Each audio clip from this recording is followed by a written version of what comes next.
I never thought I'd be the kind of man to tell a story like this, but life sometimes decides for us. Clara and I had been married for 8 years, and I honestly believed we were fine. Our son Lucas was 5, and our days were that mix of tiredness and affection that people call normal. I left early for work, came home late, and she stayed home doing some freelance design jobs. We argued over small things now and then, but it always blew over. At least that's what I thought.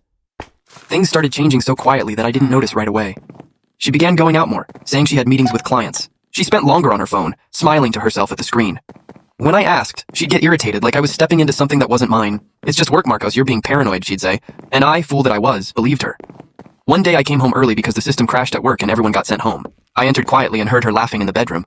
Not just any laugh, the kind that sounds free, unguarded. Then I heard a man's voice.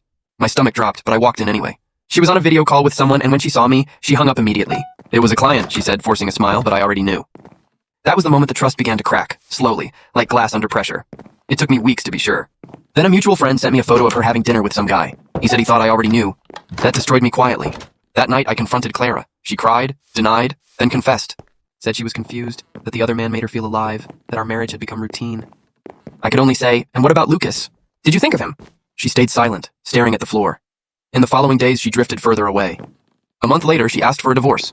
Said she wanted things to be amicable, but her lawyer clearly had another plan. She wanted half of everything, including the apartment I'd bought before the marriage. Worse, she tried to use Lucas as emotional leverage. Think of your son, she said, as if that were concern and not manipulation. I could have exploded, but I didn't. I waited, calmly. I talked to my lawyer, showed him the evidence of her affair, and made sure everything was done fairly and legally.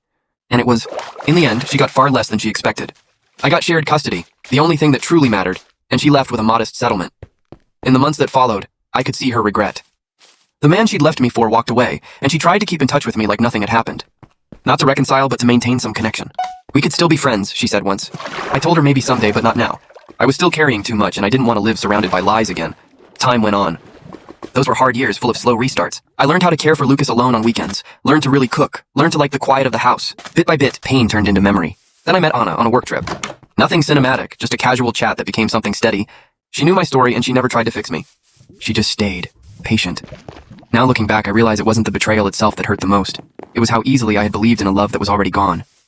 There's still a faint ache when I think of it, but it's different now. Not anger, just the echo of what once mattered. Clara went on with her life, seems fine, and I honestly hope she is. Lucas is growing fast, and sometimes he asks why we don't live together anymore. I tell him that love changes, but family can stay in another form. He seems to understand in his own way. In the end, I think I learned that losing something isn't the same as ending. We lose pieces of our lives, but we gain others that only appear after the dust settles. Maybe that's what starting over truly means. Looking at what's left and realizing there's still life there waiting to be lived.